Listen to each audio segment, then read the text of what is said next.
Hein. Notre invité, il est bien là. Il est pile à l'heure. Hein. Donc, et pourtant, il pensait ne pas être à l'heure, mais il est pile à l'heure. Joby Bernabé, bonjour. Oui, bonjour. Bonjour Radio Sud-Est. Pour une première fois, ça fait plaisir.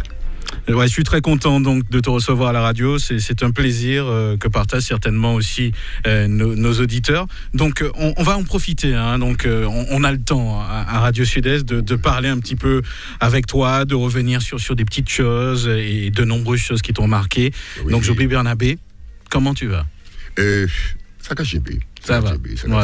Ça va dans l'ensemble. Il y a un plan santé qui n'est pas trop mauvais, un plan santé morale qui est quand même relativement favorable. Et puis, il y a le plaisir d'être dans ce beau pays, malgré la conjoncture. Malgré la conjoncture, je vais retenir ce mot. Alors, Joby Bernabé, qui est né à Saint-Pierre. Saint-Pierre, oui. Ouais. Qui était l'ancienne capitale de la Martinique. Oui, tu as grandi aussi à Saint-Pierre? J'ai grandi à Saint-Pierre, grandi juste avant d'entrer au lycée Schellcher. Ouais. Où j'ai été admis après l'examen de 6e. Dans le temps, c'était toute une histoire. Ah bon? En 1960 ou même avant, puisqu'après, en 64, je suis parti faire des études. Tu restes de bons souvenirs de lycée, quand même? De bons souvenirs de lycée. D'abord, de bons souvenirs d'enfance dans une grande famille. Ouais. Avec presque tout le monde qui est là, sauf maman qui est partie, et papa qui a 105 ans. Ouais. et Bougla Douboul toujours. Et au lycée, bien sûr, avec des professeurs très marquants, des professeurs hauts en couleur parfois. Et puis tout ce que cela pouvait nous apporter, parce que nous venions des communes.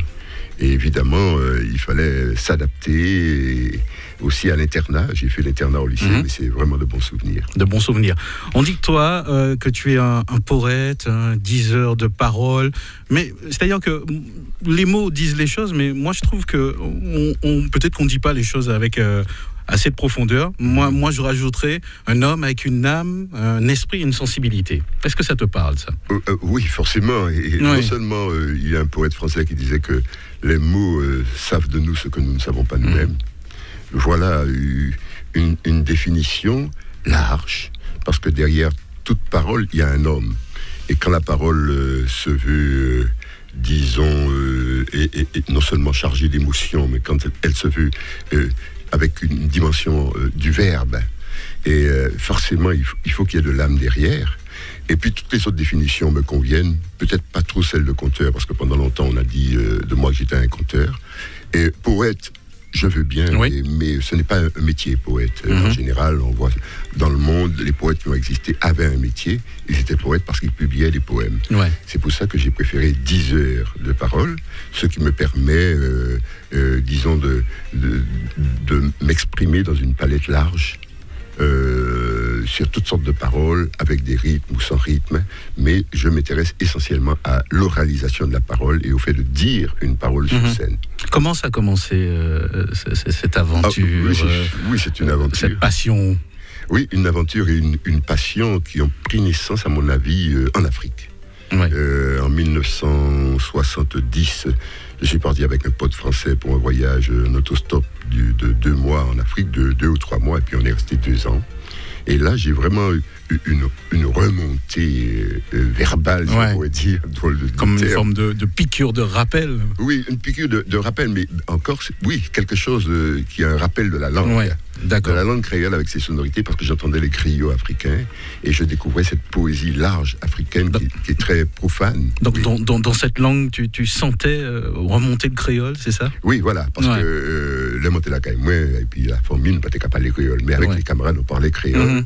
Et en même temps, j'ai aimé la poésie à l'école, donc le créole est remonté avec toute sa substance, et j'ai eu envie de dire des paroles, alors qu'avant j'avais envie d'en écrire en français, j'ai eu envie d'en dire, et du dire, je suis passé à l'écrit créole, et là après, quand j'ai fini mon voyage en Afrique, je suis rentré à Paris, j'ai continué mes études, puis après j'ai fait du théâtre, et puis au fur et à mesure, il y a une sollicitation non seulement de la langue, mais aussi de la langue qui parle. Comme je dis, moi qui fouillé un ballon, mais fausse parole, moi m'en parler. Et il y a quelque chose qu'on est forcé de constater, quand on t'écoute parler, les Nokakuto, on a l'impression que ça, c'est pas qu'un mot. Mouaka sorti dans tripou, si je peux dire ça. C'est-à-dire qu'elle est chargée, au fait, d'une émotion, de quelque chose. Oui, c'est-à-dire que dans la relation quotidienne, la parole est essentiellement un souffle qui porte des mots avec signifié. Dans la relation poétique, la parole est forcément chargée. Elle est chargée, bien sûr, de la musique de la langue, des sens et des sous-sens de la langue. Et si elle est portée par une voix qui est, pour ainsi dire, presque prédestinée à la portée, si j'ose dire, du coup, elle en a d'autant plus de charge, et tant et si bien que j'ai vraiment l'impression que la parole, elle sort pas seulement de mon organe phonatoire, mon ventre, et là, en gros récital pour faire, pas qu'arriver à manger avant. On a l'impression qu'il mangeait qui est bouché, qui est pas les paroles là. Donc évidemment, il y a une réalité physique de la parole, on pourrait dire musculaire et vraiment abdominale, mais il y a une réalité intensive de la parole qui est censée non seulement dire quelque chose, mais le dire de façon que ça laisse une empreinte. Est-ce que tu considères que la parole, c'est une arme ?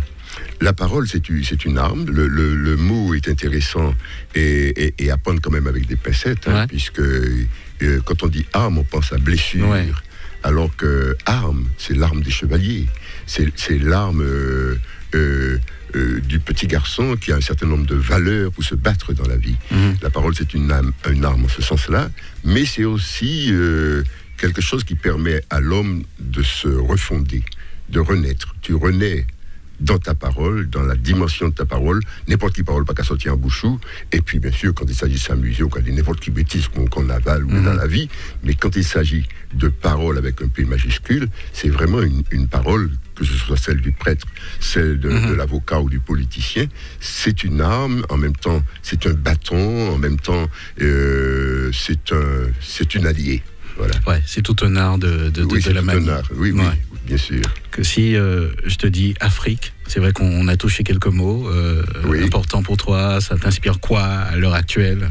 Oui, Africa, mon voyage en Afrique a été vraiment fondateur de ce que je suis aujourd'hui, puisque essayez d'imaginer mon petit bolon, après mon café étude, j'ai entendu parler de l'Afrique très vaguement, on ne nous disait rien de l'Afrique à l'école, et en plus on dénigrait l'Afrique.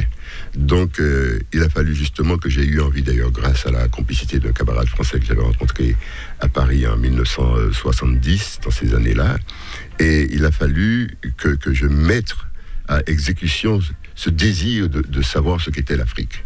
Et donc quand j'y suis allé, j'ai découvert comment l'Afrique est immense d'abord. En quoi nous avons beaucoup de parenté avec l'Afrique, vraiment une filiation importante, et en même temps en quoi nous n'étions plus quelque part, nous n'étions plus africains.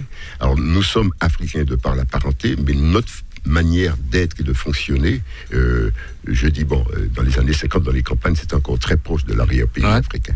Mais maintenant, c'est pas tout à fait l'Afrique, mais l'Afrique demeure pour nous une source, et en même temps une source aussi de réflexion, parce qu'on voit bien qu'il y a des dirigeants africains qui cassent mes couillons. Alors donc, voilà, c'est tout ce que m'inspire l'Afrique. J'ai vu que tu as eu de nombreux prix au cours de ta carrière, prix SACEM, prix... des distinctions, oui. Voilà. Prix, voilà.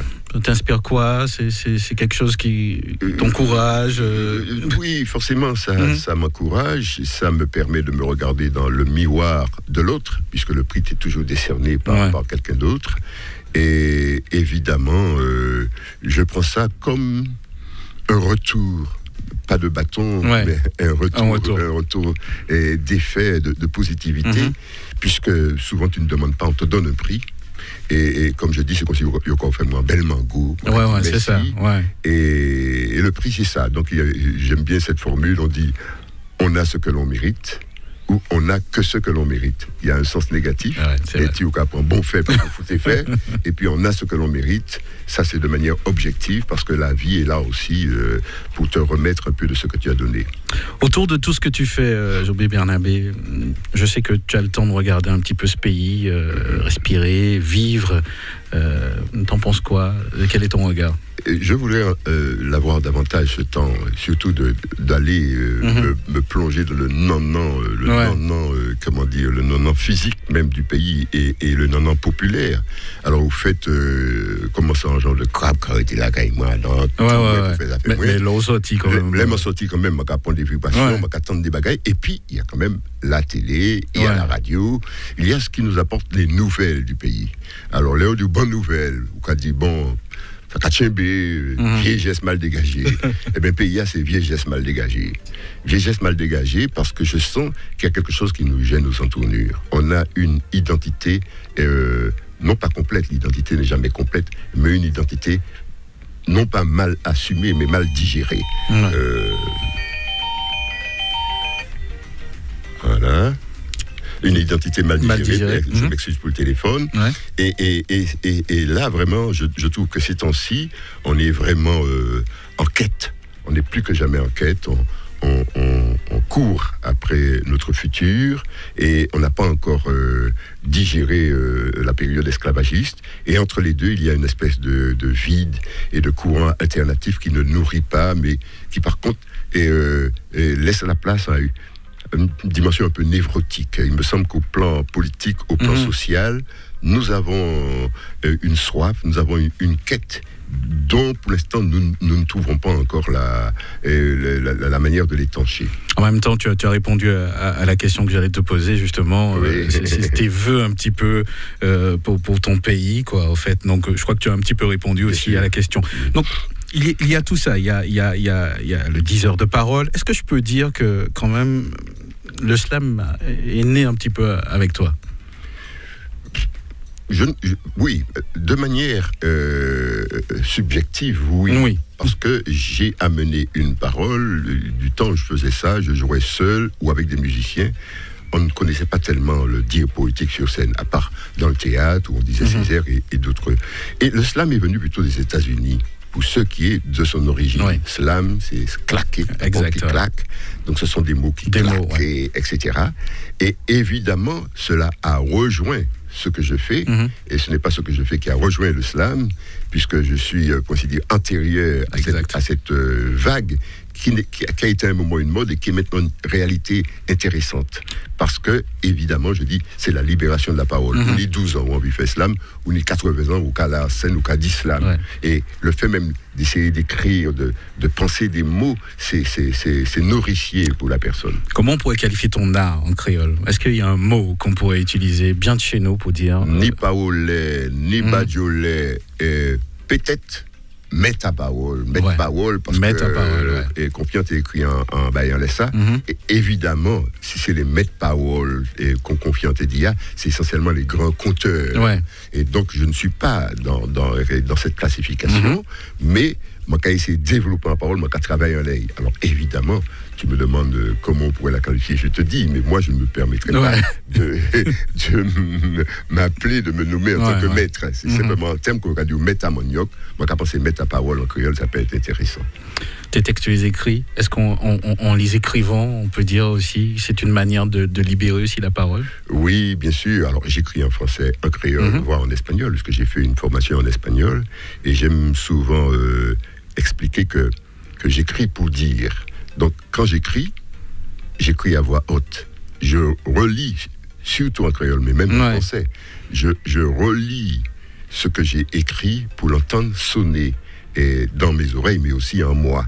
Et donc, des lèvres qui tirent un bagaille pour essayer de trouver soit ce qu'on appelle une consonance intérieure, trouver une manière. Si je dis, par exemple, foot femme fort, les femmes fait tant de force pour fort, il y a une allitération. Mais après ça, qu'est-ce que je veux dire? Il faut que je trouve un texte allitératif, femme flé, qui a fait ça, qui a pitché nom en mi-temps tché. Tu vois, et donc, femme flé, qui a chose nom comme colibri, etc. Donc, pitché nom en mi-temps tché, je fais tcha tcha. D'accord. Donc, il y a un côté rythmique. Il y a un côté rythmique et un côté consonantique. Il y a des consonnes et des voyelles qui reviennent dans la langue même, pour donner à la langue non seulement sa musique, mais pour lui donner une espèce de percussion. Et quand je dis, par exemple, et le fric avalise, les bras se mettent bas, c'est le bal des valises des manias aux mains sales, là, je travaille aussi sur des sonorités en français. Et ce travail-là, je ne le fais pas seulement sur la rime, comme font souvent les slameurs, ou sur le jeu de mots, je le fais sur la palette sonore de la langue, qui est très large. Et en créole, nous avons une palette sonore extrêmement belle, parce que même si nos mots viennent du français, nous avons des sons créoles qui viennent de notre grammaire et de notre syntaxe. On dit au café, il prend, il s'étale, tous ces noms. Il y a très peu ça en créole, en français, je veux dire. C'est bien d'en parler avec toi parce que ça nous permet de comprendre, parce qu'on entend des choses et c'est vrai quand on en parle comme ça, on a une autre manière de voir et même d'entendre. Évidemment.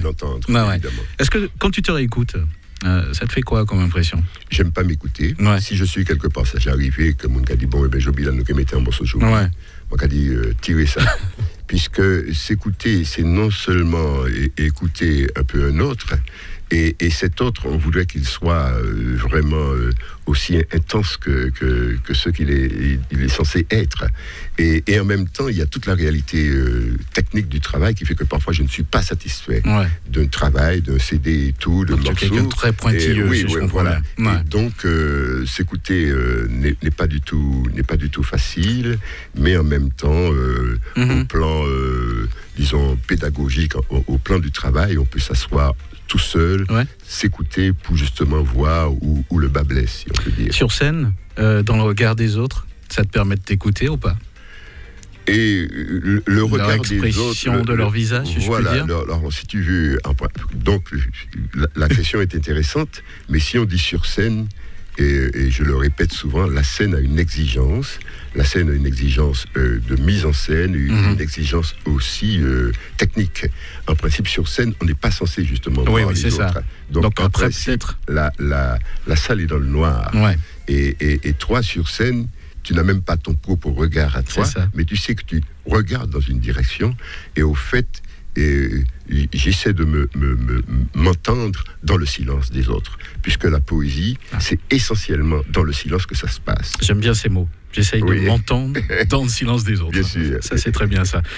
Qu'est-ce qu'il reste à faire, Joby Bernabé? Il reste peu et beaucoup à faire. Je dis souvent que nous sommes une île où on imagine un capsule d'eau, où on a un petit morceau, un petit cicadin, ici crée. Il passe en pile, mais ici crée. On a un petit sel, il salé. Donc, dans cette capsule d'eau qu'est notre île, capsule de terre, tout ce qu'on veut, il suffirait peut-être de peu pour donner une nouvelle orientation à notre destinée, si tant est que l'homme a une prise sur son destin. Et c'est pour ça qu'il y a peu à faire, mais ce peu, c'est en même temps beaucoup. Il y a une relation dialectique entre le peu et le beaucoup. Il ne faut pas trop en faire dans le vide, et il ne faut pas en faire trop peu si on n'a pas encore la bonne dose. Donc, il y a quand même à faire, à donner aux gens cette espèce de somme de valeur et de regard dans leur propre miroir qui leur permettent de dépasser, disons, la suggestion de l'esclavage et du passé, et en même temps de bien appréhender le présent pour se projeter. Et là, il faut vraiment presque une formule magique. Césaire parle de formule magique dans un de ses poèmes. Il y a quelque chose de la magie. Là, ça tombe bien. Je crois qu'il y a quelque chose de magique parce que j'allais te parler d'Aimé Césaire. Ah, bien. Oui. Bon, on est connectés alors. On est connectés, mais ça nous dépasse. Cette chose nous dépasse. C'est vrai. Oui, bien sûr. Et que voulais-tu me dire d'Aimé Césaire? Justement, je sais que tu as eu l'occasion de le rencontrer et que justement au Japon, tu as pu lire des textes d'Aimé Césaire. Oui, bien sûr. Oui, Césaire, pour tous les Martiniquais, c'est une histoire. Pour beaucoup de jeunes, c'est une histoire encore pour l'instant creuse, parce qu'ils ont très peu connu Césaire. C'est depuis son décès qu'on leur a parlé de Césaire et que certains enfants ont eu à découvrir la poésie de Césaire. Je sais que tu es quelqu'un d'assez profond. Mettre ta voix, ton cœur à disposition de ces textes que tu as pu dire, ça te fait quoi? Oui, c'est très fort au plan du métabolisme, pas seulement intellectuel, mais du métabolisme psychique, moral. Parce que Césaire, je l'ai rencontré à Paris en 1975 pour la première fois. On a eu un contact très franc. J'ai vraiment plongé dans ses yeux et je crois qu'il a plongé aussi son regard dans les miens. Après, je l'ai rencontré à Martinique. J'ai eu l'occasion de dire des textes en sa présence. J'ai eu l'occasion de commencer un disque sur Aimé Césaire qui n'a pas été terminé. Et donc, évidemment, je suis nourri de sa personne et de sa poésie. Et Césaire disait, si vous voulez me connaître, ne vous intéressez pas à ma vie politique, qui est une espèce de hasard de ma vie qui fait que je me suis retrouvé en politique. Allez à ma poésie. Et effectivement, là, je puise beaucoup, mais j'ai eu le bonheur de rencontrer l'homme et de savoir que derrière ces paroles, il y a vraiment un homme qui n'est pas fin, un homme qui a toujours faim de quelque chose, pour faire un jeu de mots, mais qui n'est pas un homme faux. Et ça, c'est quelque chose. Et quand, là, au Japon, j'ai dit des textes que je connais d'ailleurs par cœur, de Césaire, des extraits, j'ai été content de partager ceci avec un public japonais, surtout un public d'universitaires et d'intellectuels qui s'intéressaient beaucoup à la poétique de Césaire et aussi à l'œuvre de Glissant. Donc là, chaque fois que je rencontre Césaire, eh bien voilà, je prends un peu de son énergie, même s'il n'est pas là. Il y a une énergie poétique en lui, il y a une énergie humanitaire. On peut dire qu'il y a un héritage aussi. Oui, il y a un héritage, on mettra du temps à le sortir. Non seulement mais à le prendre et à s'en servir, à le consommer. Ce ne sont pas seulement des grandes phrases comme on entendait parfois au Festival culturel de Fort-de-France, la force de regarder demain, ou etc. Ces phrases devraient être des socles à une identité. La force de regarder demain, ça veut dire quelque chose. Tenir, gagner chaque pas. C'est aussi quelque chose, et il y a ces formules déjà pour les jeunes, et puis il y a toute la substance poétique, et c'est vraiment une énergie. Ça quand même me songe un petit documentaire en langue fou, fou entre guillemets. En boucle, on fait un documentaire. Je dis qu'il est fou. Je dis qu'il est fou, moi, de toute manière, qui est fou, c'est où, c'est vrai. Mais enfin, la folie est intéressante parce que ça ouvre justement l'espace à une. C'est comme si on sortait d'un cadre. Comme si on sortait d'un cadre et qu'on voit les choses encore différemment, tu vois. Et Bouktala, c'est un super documentaire. C'est un book qui était allé à sous la ligne et puis l'énergie Parole Césaire. Mais un documentaire, pourquoi pas? Pourquoi pas? La personne qui a fait le documentaire, c'est vraiment intéressant. Et un type qui a existé, en Martinique, dans les années 70, je crois, c'est récent. Et puis après, le gars a disparu, on l'a plus jamais retrouvé, il paraît. Et le film te montre comment le gars a fait un vaisseau, il a fait une capsule en bois et tout, il mettait moquet et tout ça dans ça, et il pensait vraiment pouvoir décoller, et le moment venu, il s'est mis dans sa capsule, avec peut-être 2 témoins, et il a commencé à dire Césaire comme un sorcier. Et puis il mettait un moteur en route, et bien la capsule a commencé à brûler, et il pensait qu'avec cette énergie-là, il allait décoller. Et cette métaphore réelle, parce que ça existait, et si surréaliste quelque part, nous permet de voir comment on pourrait, et c'est dans la tête de fou, seulement qu'un projet comme ça peut être élaboré. Bien sûr, il a été en place. Oui, c'est sûr. Et te montre l'image, le gars est persuadé qu'il va décoller, et cette métaphore nous permet de comprendre en quoi la poésie est nourricière, révélatrice et émancipatrice. C'est vrai. C'est vrai qu'on discute avec des mots forts. Les bijoux. Comment tu trouves le temps pour en faire, pour en créer? Je sais que tu touches à plein de choses. Oui, bien sûr. J'ai eu l'occasion de voir un reportage à la télévision où tu touches à plein de choses. Oui. C'est une forme d'exutoire pour toi? Alors, surtout pas. Et surtout, je ne suis pas, puisque tu me dis que je touche à plein de choses, je ne suis pas, comme dit le terme péjoratif, touche à tout. Oui, d'accord. Donc tu sélectionnes bien les choses, tu as une vision précise. Une vision précise, et puis en même temps, ce sont les choses qui me sélectionnent. D'accord. Si tu veux, tu vas aux choses, tu vas à l'action, mais l'action aussi et te sollicite. Exact. Par exemple, j'ai commencé à faire des bijoux pour la première fois alors que j'étais étudiant à Paris. Mon voyage est sorti Martinique et puis en valise coco sec, parce que moi t'es qu'à un pays qui était qu'à faire des bagailles en coco sec et il était qu'à mathématiques en lait, c'était grossier pour ainsi dire, même s'il y avait des idées créatrices. Et de ce jour, puisque moi ça m'a beaucoup monté à l'aise et puis des 10 doigts moins et puis monté petit monté qu'à fait l'auto et tout ça, ce qui ne se passe plus maintenant, j'avais déjà ce sens, pas du bricolage mais des petites choses, tu vois. Et moi décidé de faire bijoux. Et la matière m'a sollicité, tu vois. Bon, moi, quand je travaille environ 50 matières mélangées, zo, coco, calebasse. Donc ça veut dire que l'eau quoi promener, ou quoi passer, matière première là. Et à la limite, c'est lui qui presque qui a interpellé. Quoi. Exact. À présent, pas les bons mots. Comme on a dit, Radio Apal, là. Dit, bel passage. Bel passage. Il a crié moins. Donc, mon bon de l'en même, il a trouvé petit bon bagage qui est intéressant. À Dambois, on a trouvé des bails qui sont intéressants aussi. Et puis, il y a des gens qui sont des artisans qui cabent moins matière. Moi, besoin de matière. Pour faire un petit morceau de en coco, moi, il y a environ 50 petits cocos secs. Moi, il y a des petits calebasse. Et puis, moi, il y a des morceaux zo, moi, il y a des morceaux ivoire, moi, il y a des bagailles. Et là, travail et puis matière, là, c'est un peu la même chose que le travail avec les mots. Tu as des matières différentes qui ont des formes, des densités, voire des sonorités, et tu vas savoir ce que tu en fais. Alors, je passe beaucoup par le dessin.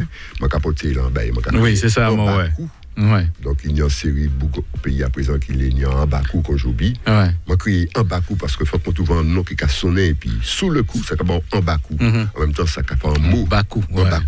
En Bakou, mais là c'est des bagailles qui m'ont dessiné, m'ont pensé ça, et les enfants en Bakou m'ont mettre en genre de vibration à dingue, puisque évidemment m'en l'ai aussi bijoua en symbolisme. On va personnaliser. Oui, on va personnaliser en même temps m'en l'ai qu'il y a symbolise, qu'il est dit en bagaille, mais comme ça. Dans la forme, et que dans le fond, toi-même tu lui prêtes aussi, tu lui prêtes un verbe à ce bijou. Comment ça s'est passé au Japon? C'est vrai qu'on a touché quelques mots. Je suppose que j'en ai pile moon et les universitaires là justement, je suppose que c'était puisque c'est un bail qui est complètement organisé. Ah oui, super organisé. Et puis au Japon, il n'y a pas qu'à jouer puis organisation. C'est un directeur qui a créé Tachibana, directeur de l'université Waseda au Japon, qui fait un colloque international, et puis canadien, africain, français, et puis mon ici aussi. Il y a Emmanuel Norva qui était là, c'est un universitaire. Et puis il fait colloque là, et puis il y a artiste. Et donc il y a un bouc qui a créé François Regina, qui est président Maison Martinique Japon. Il a fait des jeunes gens venus trouver un travail baillot, il a logé au Tipédio, j'y s'attend que yo intégré.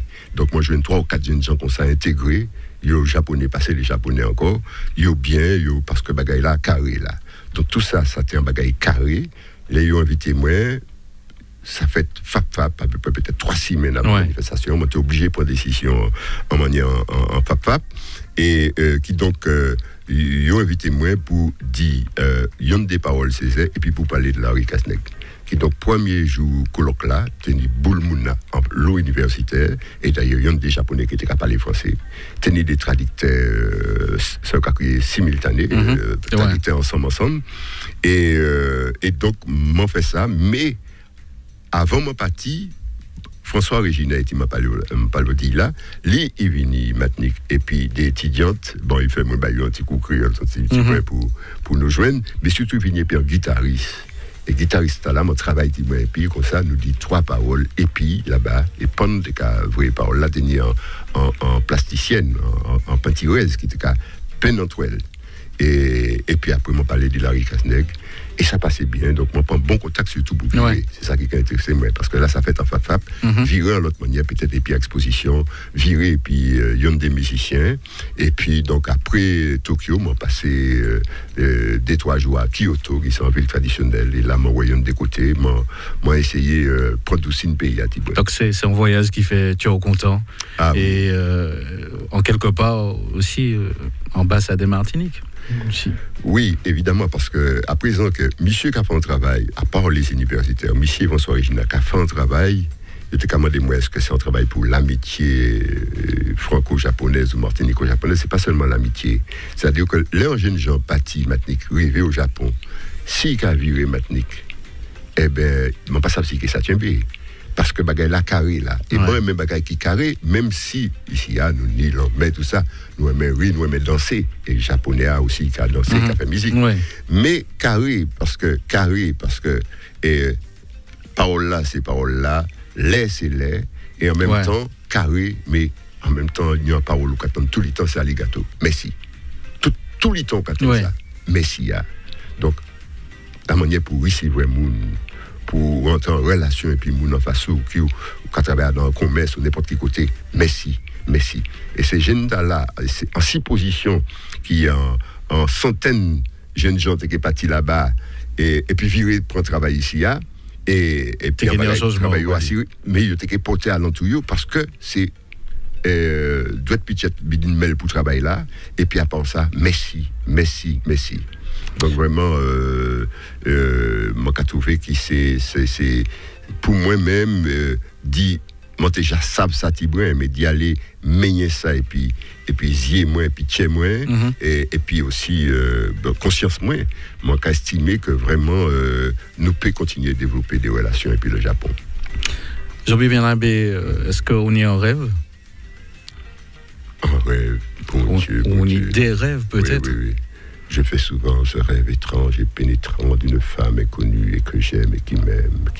Ça, c'est un texte de Verlaine. Je crois, oui, de Verlaine. Oui, nous avons tous des rêves.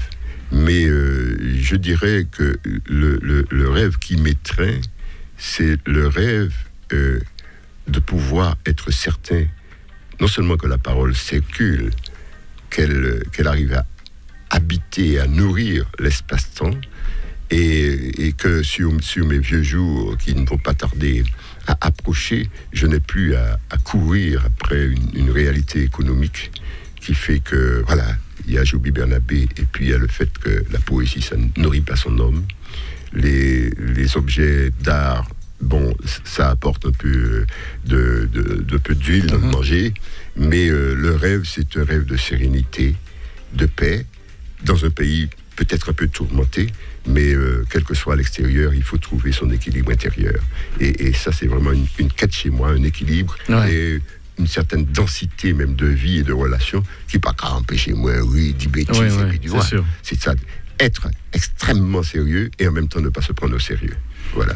Alors, si je rebondis un peu sur ce que tu disais, si on mettrait les dispositions, parce qu'on connaît la conjoncture, les moyens pour cette culture, pour cette richesse, et quand on les mettait à ta disposition, tu ferais quoi?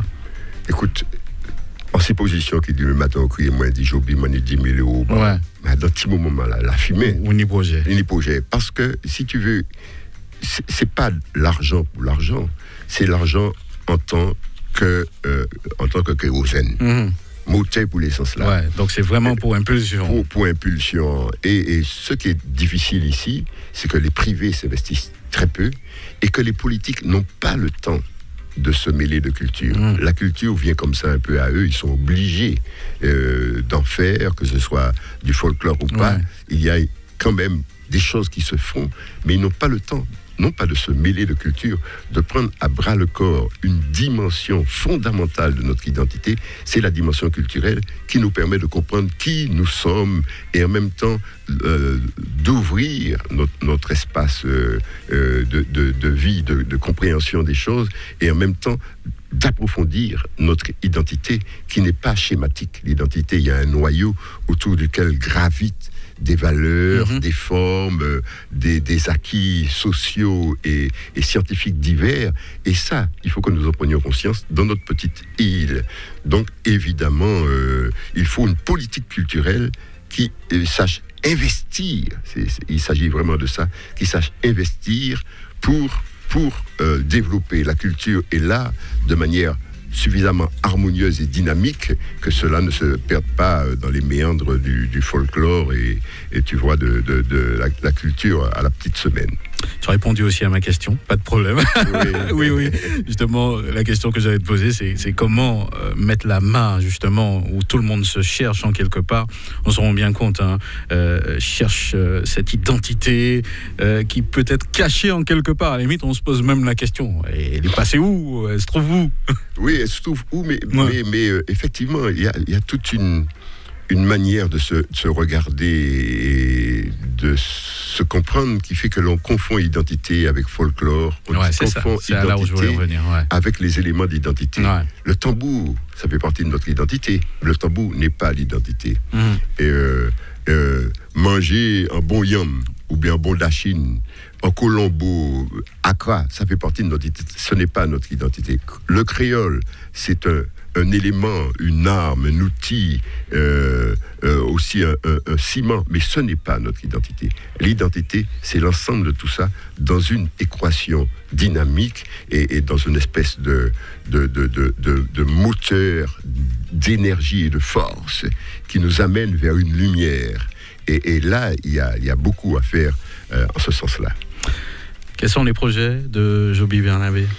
Eh bien, évidemment, il faudra que tôt ou tard je sorte notre CD. Il faudra que tôt ou tard je bouge de la Martinique comme j'ai commencé à le faire et que je continue. Et puis, dans un proche temps, il y a, par exemple, le 17 avril, une prestation, parce que de temps à autre, je fais des prestations, pas forcément avec tous mes musiciens, mais pour les écoles, pour les comités d'entreprise et aussi d'autres. En l'occurrence, le 17 avril, je suis invité à une soirée d'hommage à Jean Bernabé, dont on ne fait que commencer à parler.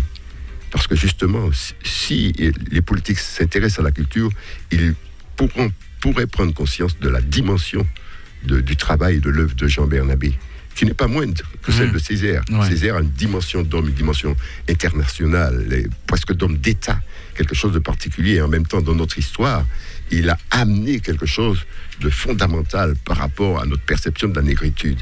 Mais Jean Bernabé, c'est le travail sur le créole, le travail essentiellement sur la langue. Or, nous savons comment, au niveau de la langue, il y avait non seulement des frustrations, mais il y avait des blessures. L'école Loupatini ne doit pas parler créole. Tout ce travail de Jean Bernabé. Donc, cette soirée hommage sera le 17 avril à la bibliothèque universitaire.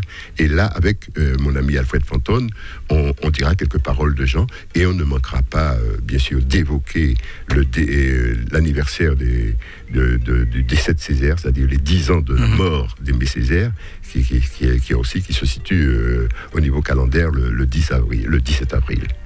Ben, on arrive au bout de cette émission. On a passé un excellent moment ensemble. Arigato. Ouais. Et puis, tu reviens quand tu veux, Joby Bernabé. C'est un plaisir de te recevoir. Mais je te remercie. Et puis, c'est bien la première fois que je mets les pieds ici. Voilà, ça me fait plaisir parce que l'entêtement. Voilà, je peux me monter, elle a tracé. Ouais. Et je me suis enseigné à la boutique en bas. La dame me dit, oui, allez-y, ça monte. Comment elle m'a dit? Enlacé, je ne sais pas si elle a employé cette expression, elle m'a dit ça, voilà, et évidemment, on a l'impression d'aller sur une hauteur, mais autres pas nouveau, au niveau lieu, mais je remercie aussi de tes questions, de ton intérêt, c'était très agréable. Ah ben merci. Arigato, gozaimasu.